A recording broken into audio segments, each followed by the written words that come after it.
How you guys doing? I'm Afalabi. What is it like for you living in Boulder where it is predominantly white? Living in Boulder as a minority is definitely different.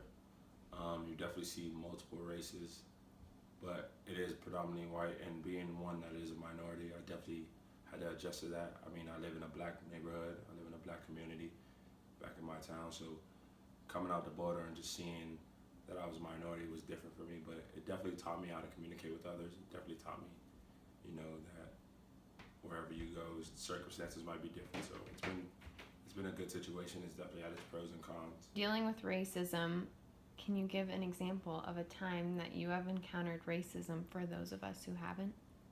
Yeah, definitely. When I was in middle school, I think it was the seventh grade. I grew up in Georgia, so it's really the South, deep South.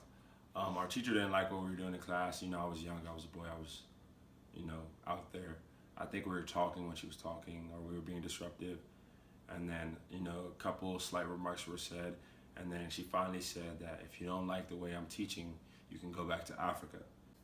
Growing up in the South, how does the attitude of others differ from here in Um, Boulder? in Boulder, you don't really see Confederate flags, but in the South, however, a Confederate flag is very common. You could just be riding on the street and Confederate flags could be on people's cars. You could see stickers of Confederate flags. Just the culture is different. People look at you a certain way in the South. Interracial relationships, which I've seen rarely in the South, are just looked down upon.